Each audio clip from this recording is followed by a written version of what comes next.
Today, we're welcoming Fyre Wyte to the show, a passionate artist who lives and breathes music, drawing inspiration from legends like Elvis, Justin Timberlake, and Kurt Cobain. Fyre Wyte is setting the music world on fire. Let's get into the show. This program is part of the Scene Projects Podcast Network. The Scene Project features interviews with independent musicians, comedians, and artists from across the Midwest. Become part of our community and support local art wherever you are.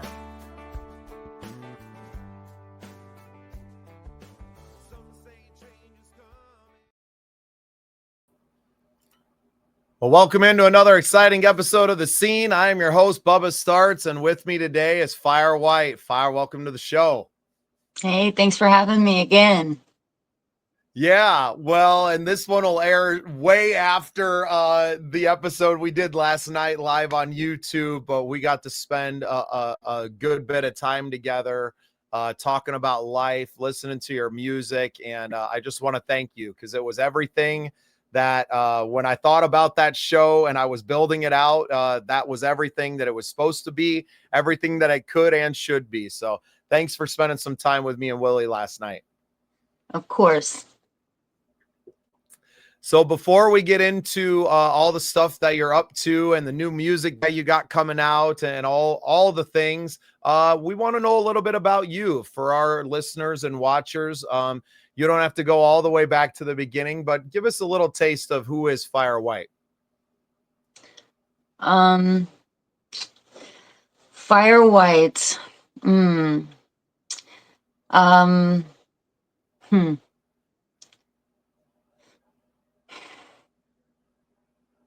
She is like alien sometimes to this humanness that she lives in and amongst. And she wants so much to, feel peace, joy, and accepted within, the music world and just, creating, period. Life is art. So, coming from a very, rough childhood where I was often, bullied for being different at such a young age, to, growing into this like super, from this really quiet bullied person to this like super like, loud, on the outside, the exterior seems kind of loud, to finally like finding myself and, syncing myself with not all the labels that have been thrown onto me, to just honing into, who I'm meant to be, and also like honing into what messages I really want to share with the world, meaning, my truth, from all the dark places I've been, and going into the light in which I am, finding with each day. Like life is a journey, and it's taken me all this time to get where I am today, and I'm blessed to be here. And yeah. And I am blessed to know you. We got to meet in person back at Vibe Fest at Captain Jack's RV Park Campground there in Summersville, Missouri. Our good friend Willie was running sound, and I was blown away by your performance. And it wasn't, I wasn't getting a chance to really listen to the lyrics like we did last night. I was just blown away by the stage presence and the way, not just you carried yourself, but that you carried the moment, if you will, that you owned it, and the crowd wasn't massive or anything at that. You didn't let that affect you. You went up there, you stood, and you delivered. And that's what really attracted me to the persona, right? But I think last night I really got to know the person behind that, and it only endeared me to you that much more, because you are a very deep, introspective person, and that comes from those early years of your life and being bullied and living this very hard, traumatic experiences that you'd been through, and maybe not having an outlet to talk about those things. And now that you have music and you're producing and you're writing and expressing yourself, that you're freeing that small child, right? That Yes. bullied child is kind of getting freed to be who she was always supposed to be. And I think just watching this short journey that I've known you only a few months, but in listening to your interview on Soul Impact with Willie, and knowing you a little bit now, that this has been a long growth and a steady growth that you've been on. And I'm just kind of seeing maybe where the curve has gotten a little steeper, and you seem to be growing exponentially now. Yeah, I feel a lot different than I did like even, 2 months ago. Like I definitely feel like um I have I have like been more accepting of myself and everything that I am and everything that I am not and everything that I'm meant to become. Like I'm just, I said last night, divine timing. Like once you accept exactly where you are, but also like, understanding that like you do have a voice and this is a community. So like how you want to project that voice. And I think speaking truth, your truth, is the most important thing that I can do for people. It looks messy, it looks a lot of ways, but it's mine. And feeling safe within myself to share that is a gift, that I am so grateful to feel, that I can release at this point. Because it did, I didn't have a voice. I felt like I was choking, for those early years of making music. Like I was in my room for a long time. I just never came out. I had bands, if you will, like 3 different bands. And, I never came out of the house. I was just so fearful. And, yeah, so now like owning my truth, owning, everything that I am, everything I am not, and coming out, full force with that, like no matter if it's one person or, you know, however many people that it will end up being, like yeah, I want so much to just continue to own everything in my full authenticity, because this is the only way. Right, because that's the only way that it's going to resonate with people. If you were trying to go out there and be, a female version of Justin Timberlake, right? Like that's not going to, that's Yeah, not going to be I necessarily just you.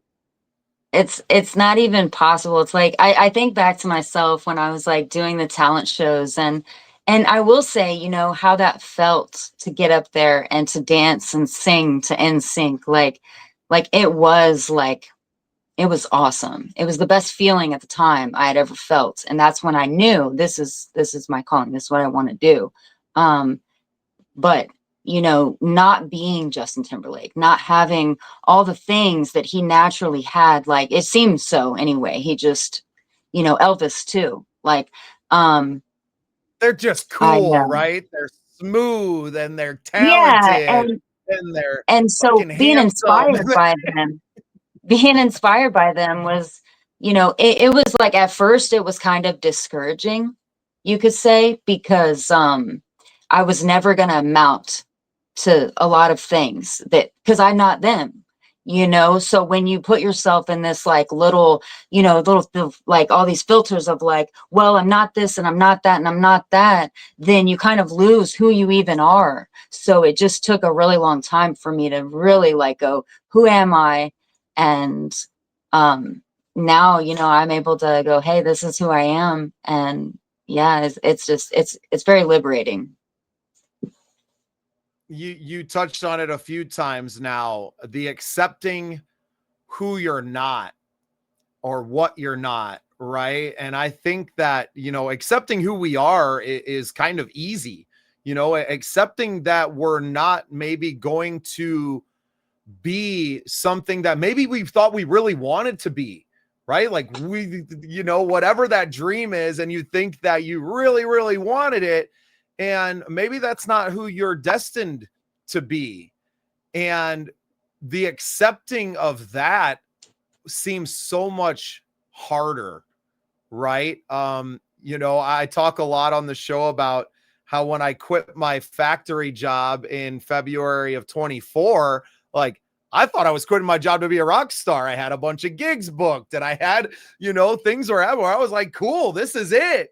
And in that time, the podcast was just kind of in the background and I was doing interviews and I was, hanging out with my friends. And it was just kind of something that I was doing. I didn't know what I was doing. It was just like, I think this is something. And the more I did it, the more I was like, no, this is really something, to where now, like, my performance career as an artist is next to non-existent. I do have some shows coming up, in the next few weeks, and some songwriter, weekends and things like that. And that's much more of who I want to be, like I don't necessarily want to be in a bar band. That's not really my scene, right? Like I am much more comfortable around songwriters bearing their souls and laying their truth out there than I am bands playing cover songs for dancers. And like, it's not saying that I don't have fun if I go to watch something like that, but that's not necessarily who I am or who I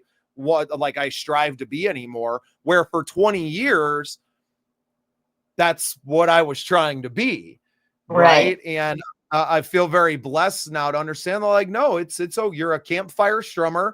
That's who you've always been. You have these, almost cowboy songs, right? And say maybe not, country, tried and true, country Western music, but they're cowboy songs, man. It's stories about the road, stories about life and loss. And it's the songs that the Outlaws sang to each other out there when nobody was trying to get famous. You're just trying to express yourself and tell your story.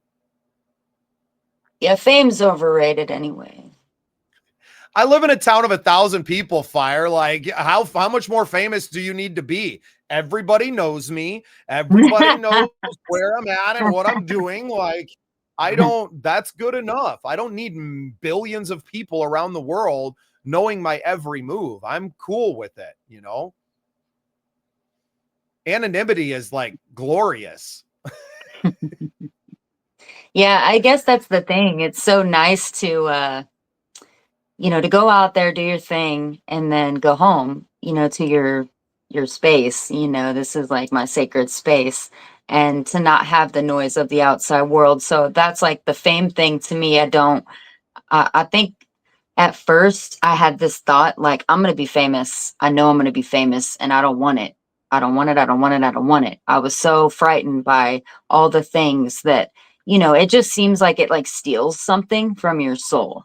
And I very much like, if I got famous when I was young, it what a fucking mess that would be. Like, so it's like, now whatever happens, however that looks, like I feel a lot more grounded, to where I understand myself a lot more, to where no matter what, like money, admiration, like anything, like you just have to know that like all of that could wash away in an instant. So you have to stay like solidified within yourself and your happiness, no matter what happens. If anything, it's just abundance, it's extra. It can be a good thing, having, those things that are considered, fame.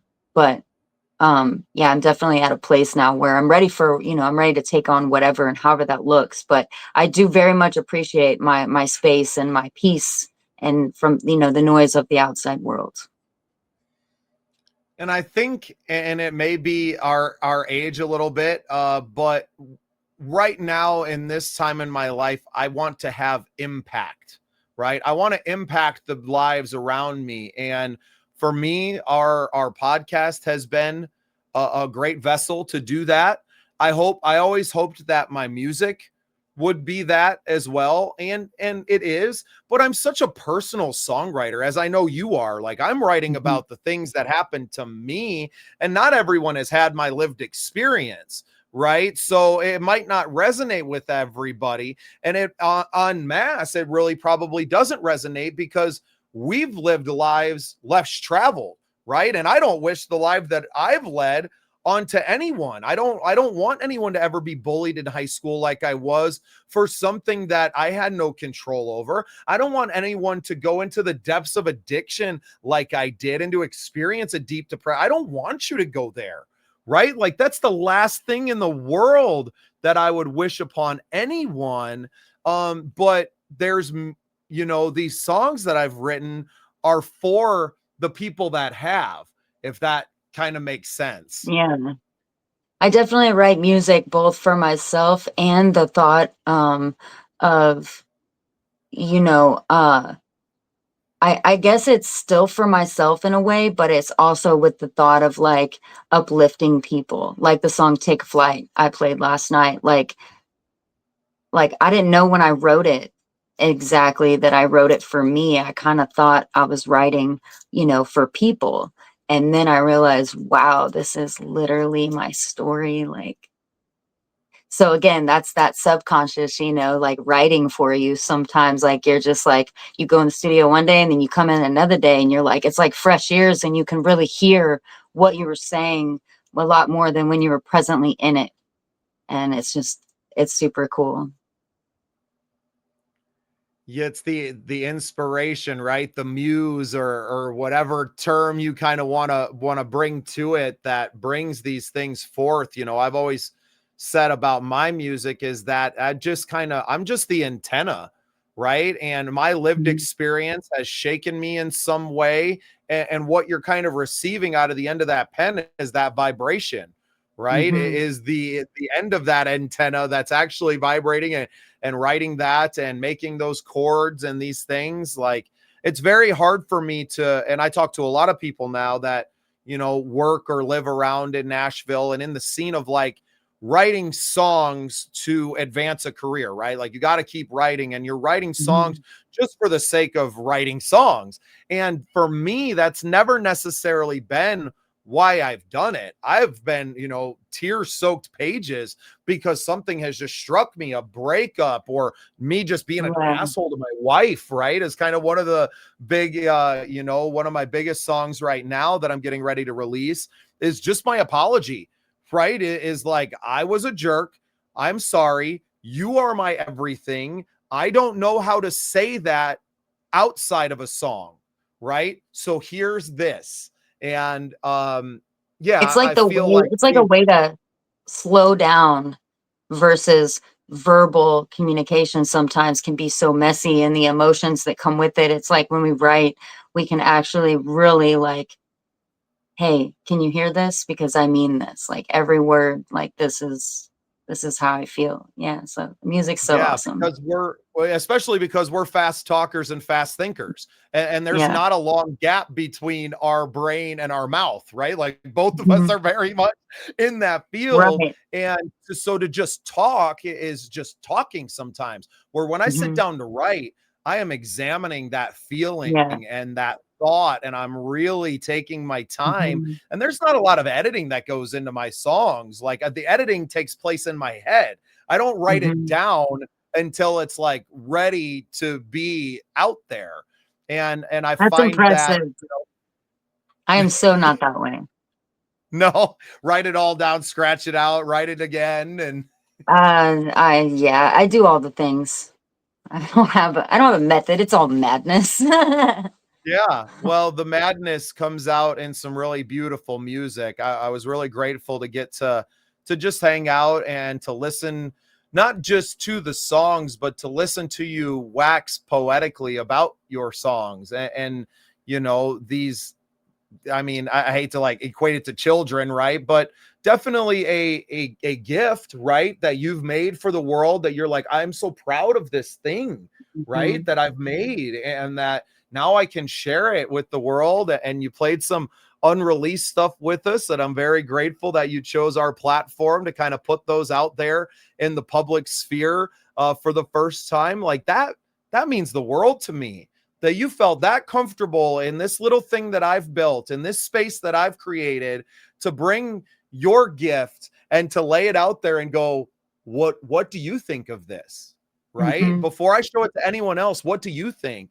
And that's a privilege that I don't take lightly, right? I couldn't be more proud that our little, you know, I call it a stupid podcast. It's not stupid. It's really fun. And I'm so appreciative of people that are tuning in and listening to it. But it was kind of just it fell on me, right? It was like the house in the Wizard of Oz, where it was like all of a sudden, Harry, you have this now, right? Like, go forth and smash, young man, go. And we just, you know, grabbed it by the reins, and we have no intention of ever stopping. How could you? After we had as much fun as we did last night, how could you ever stop wanting to? Right. Well, when you're living, you know, within your light and yourself, and you're spreading like, you know, positive through all the different things that, you know, people, all the different walks of life, like that's infectious. So yeah, why stop? Yeah, we're gonna infect the whole world, right? That's infect the whole world with that loving vibration, and to keep supporting awesome people who write awesome music, and, you know, show up at awesome places. I know as we're recording this, you're getting ready to head back down to Captain Jack's for Spook Stock. This episode will come out much longer after everyone is already home and recovered from the weekend. But you know, I wish I could be there with you guys this weekend. I know we'll have other opportunities, so I'm not sad about it. But I definitely, you know, I love the family that is building around the Scene projects. That includes the Canna Fam down in Missouri, and it includes a lot of other small, you know, and larger groups around the country and around the world now. Same here. Same here. It's so great to be a part of a community and to be able to share, you know, the gifts that we've been given, and to feel safe to do that amongst people like that is awesome. It's a good starting point. Like, I started with Sticky's Cabana, you know, that super, like, this is behind someone's house. Sticky's awesome. And yeah, their group of people, and you know what they started and where they're at now. And I was grateful to start in a place that literally felt like, you know, a family. And then I get the Canna Fam, and it's like the same thing. Like, it's just on a grander scale. It's a little bigger, a little bigger. And each year, you know, these things get a little bigger. And it's just, it's cool. It's cool to feel that. And I feel like soon, you know, that family is just going to grow in a way to where maybe there's a lot of people there, and they're there for you, and it still feels safe. It's not like, oh my God, there's so many people out there, I'm so freaked out. It's like, no, I've been growing this. These are my people. And I guess that's the, you know, something I'm looking forward to is, you know, playing for a good amount of energy back at me, if you will. Like, because yes, I play for people, like, you know, just even a few people, you know, and you bring that same energy. But definitely will say I'm looking forward to like more of a, you know, grander scale of people like receiving it and feeling it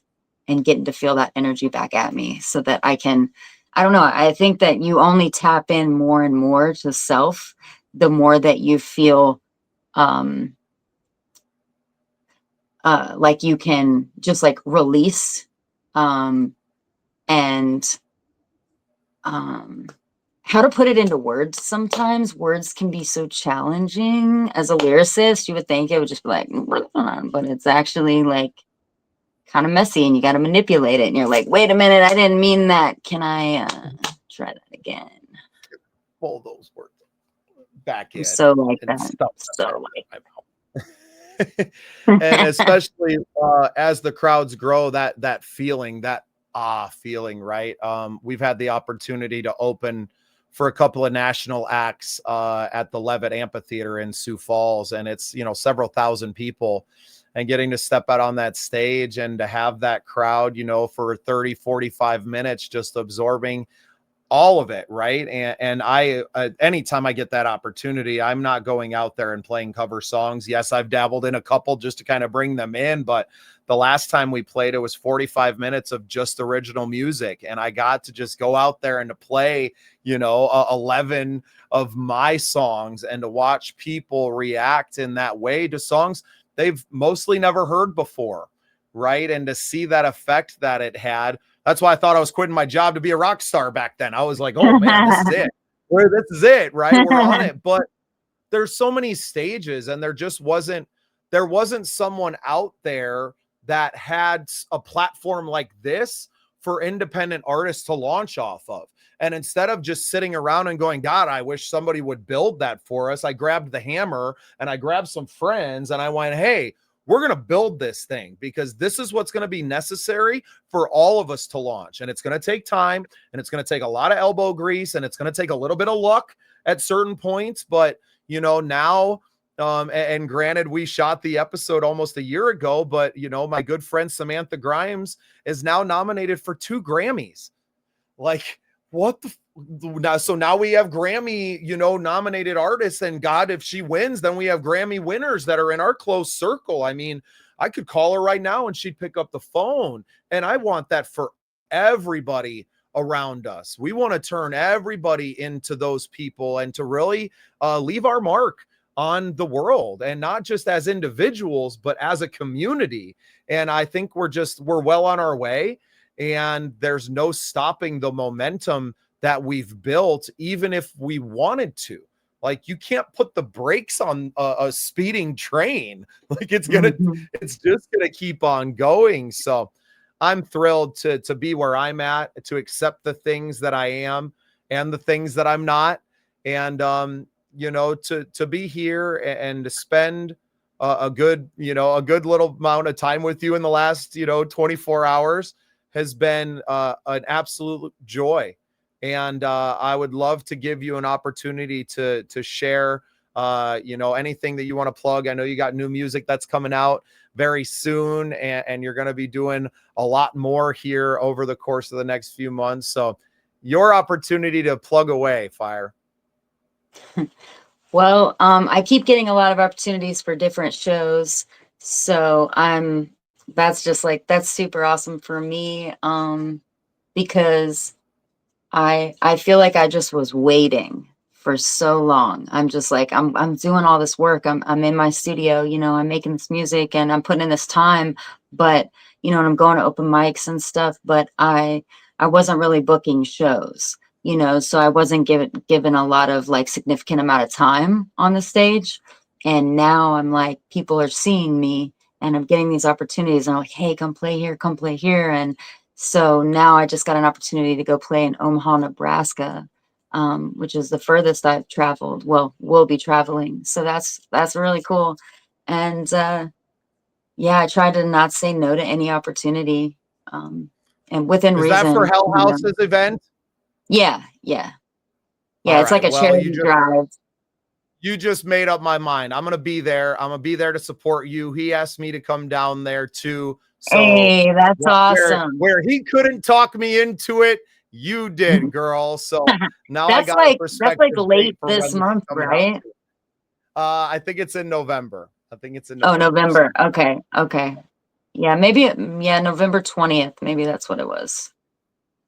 Yeah. He's got me doing another show at the skate bar, like October 26th or something like that. It'll be my first show in Kansas City. And then I have another show in Kansas City at the skate bar opening for Sabretooth, like in November. So that's pretty exciting as well.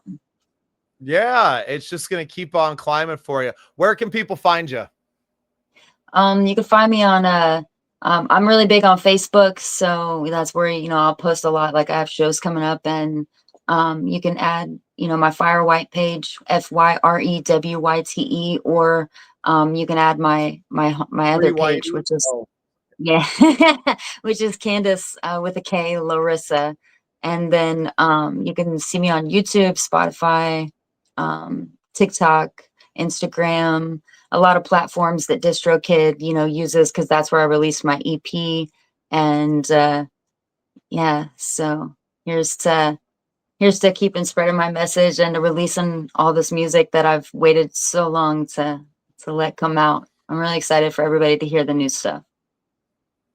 I'm excited for them to hear it too. I got a sneak peek, and anybody that listened and tuned in to Love Noise with us last night or wants to go find it, you can hear it right now live on our YouTube page. And Fyre, thank you so much for everything that you've given me these last few hours of our lives. And thank you for being part of the scene. Same. Thank you so much. Appreciate you, Bubba. Same.